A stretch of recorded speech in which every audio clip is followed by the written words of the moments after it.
सबसे पहले तो मैं आपका शाहजहांपुर की सरजमी पर वेलकम करता हूँ और 7 वर्ष बाद आपका इस सरजमीन पर दोबारा आना हुआ है।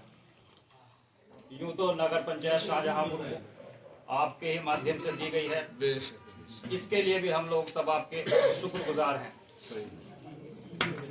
नगर पंचायत हमने दी और अल्लाह ने दी आपको, लेकिन चेयरमैन आपने हमारा नहीं।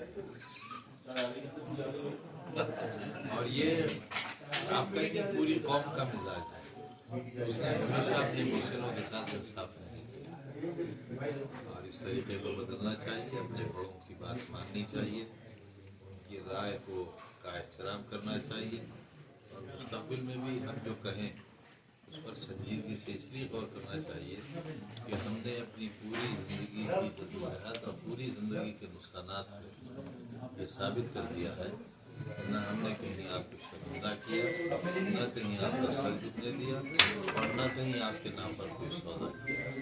लिहाजा हम भी मुस्तक़बिल में भी कहेंगे कि यार जो राय देंगे वो आपके भले की होगी, आपके अच्छे नगर पालिका का फैसला करते हैं। बहुत सी बातें होती हैं कि ये मिलने के बाद किसी ऐसे शख्स को इस कुर्सी पर होना चाहिए जिसके साथ हम बेहतर से बेहतर वास्तेदारी रख सकें और खजाने का पैसा आप तक पहुँच सके। तो उसमें शायद कमी रह गई, आपके चेयरमैन साहब ने कभी कोई रास्ता रखा ही नहीं। अब ये उनकी अपनी हिकमत अमली रही होगी, लेकिन अगर वो चाहते तो मैं और जो बेहतर हो सकता था उसमें ये करता। वो तो गुजर गया, उसकी शिकायत करने से कोई हासिल नहीं, लेकिन मुस्तक़बिल के लिए हमारी ये राय है कि अपने मोहसिनों का लिहाज करना चाहिए और उनकी राय का एहतराम। वैसे ऐसा लगता है कि इस वक्त भी सुबह से लोग यहाँ शाहजहांपुर के आपके लिए तैयार थे और वेलकम करने के लिए तैयार हैं, क्योंकि सुबह से ही लोग लगे हुए थे जी शुक्रिया अदा करने के लिए आपका। और इनका कहना है कि आने वाले आगामी चुनाव में इंशाअल्लाह समाजवादी का ही चेयरमैन होगा। कि हमसे भी प्यार करें और हमारे अपनों से भी प्यार करें। ऐसा न हो कि हमसे प्यार करें और हमारे अपनों के लिए करबला तैयार करें, ऐसा नहीं। अच्छा सर, आपके 2 दिन पहले देसी से मुलाकात हुई है लखनऊ में, वो उसका क्या उद्देश्य था? आप मना कर देते नहीं जाता। आप कहेंगे कोई बार और राजनीतिक मुलाकात की या आप इनके बड़े हैं एक सरसरी राजनीतिक बातें थी।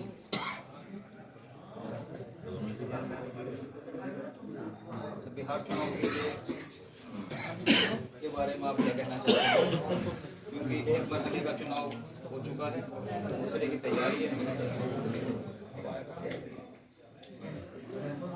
दूसरे में यही राय है कि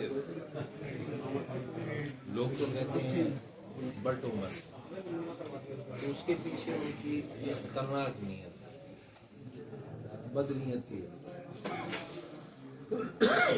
नफरत और घृणा है। उनके बटो मत के नारे का मतलब कुछ और है। और जब मैं कहता हूँ बटो मत, तो मैं चाहता हूँ ये मुंतशिर हुई है ताकि ये हाथ किसी काम आ सके। वो लोग मुत्तहिद करते हैं इसलिए कि उनके हाथ में मशाल आ सके, मशाल नहीं मशाल आ सके। इसीलिए मैंने कहा, मतलब गलत निकाला उसका, कि दिए जलाओ मत, दिए रोशन। और इसलिए कि जहाँ जहाँ दिए रोशन किए जाते हैं, ऐसा नहीं वहाँ अंधेरा होता है। दीपावली में भी जो दिए रोशन होते हैं और बकौल उनके जलाए जाते हैं, वहाँ रोशनी बहुत होती है, बहुत कुमकुमे होते हैं, बहुत लाइट्स होती हैं, और उन्हीं रोशनियों में दिए जलाए जाते हैं। तो अब रोशनी में जब दिए जलाएंगे तो मकसद अधूरा रह जाएगा, लेकिन जब रोशनी में भी दिए रोशन करेंगे तो उजाला और बढ़ेगा। और कहीं अगर थोड़ा बहुत अंधेरा रह गया है तो उसका भी इलाज होगा। ये एक बड़ी बुनियादी फिक्र है और इसे समझने में लोगों को वक्त लगेगा कि दिए जलाना चाहिए या दिए रोशनी करना चाहिए। यस सर, यूनुस भाई के आप बुलाने से यहाँ पर शाहजहाँपुर में आप आए हैं, तो अपनों के बीच में यहाँ बैठे कल छोड़ के परसों इनका एक वलीमा और करा दीजिए।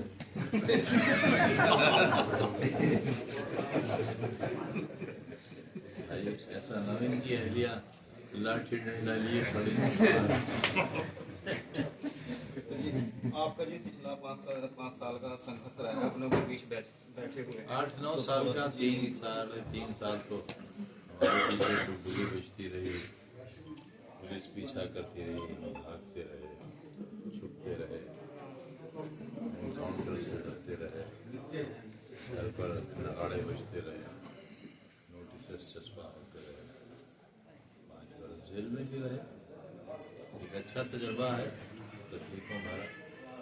उससे पहले इमरजेंसी जब जिंदगी की शुरुआत की थी तब मिसेस इंदिरा गांधी ने तकरीबन 2 साल बनारस की जेल में रखा था, और अब जो इंदिरा गांधी के निज़ाम से लड़े थे उन्होंने रखा।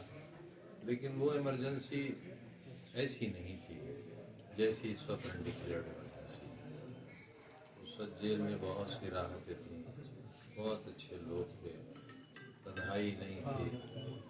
लेकिन अब तो शायद नाजियों की जेल भी। देखिए, हिटलर ने यहूदियों को बहुत बुरा किया, लेकिन मार दिया, तड़पाया नहीं। एक दिन वीडियो कॉन्फ्रेंसिंग में अब्दुल्ला ने मेरी मौजूदगी में, मैं सीतापुर से जुड़ा हुआ था, वो हरदोई से जुड़े हुए थे, रामपुर की अदालत थी, उन्होंने कहा अब्दुल्ला ने कि आप हमें खड़ा करके गोली मार दीजिए, ये छोटी सज़ा होगी बनिस्बत इसके कि आप हमें हर पल मार रहे हैं।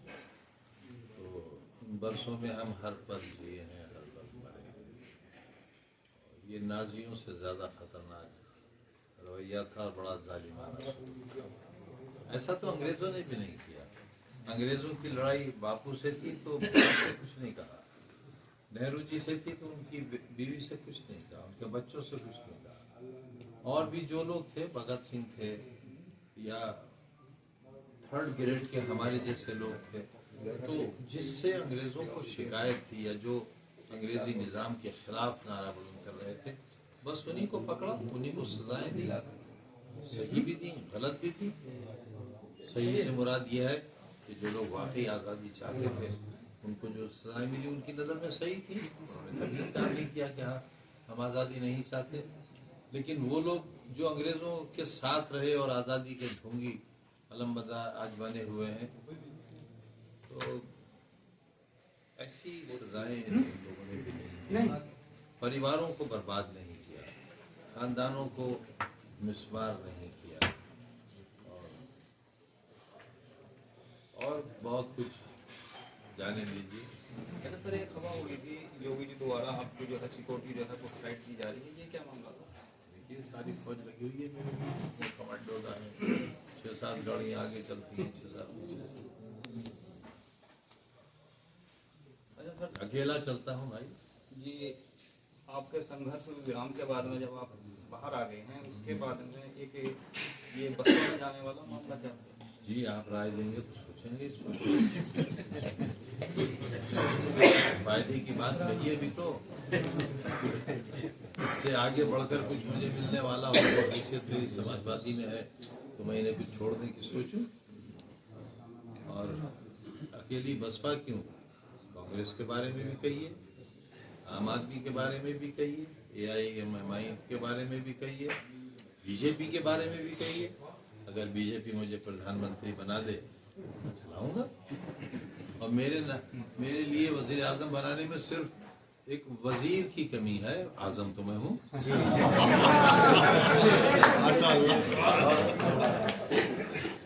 मैं इस पर क्या कर सकता हूँ?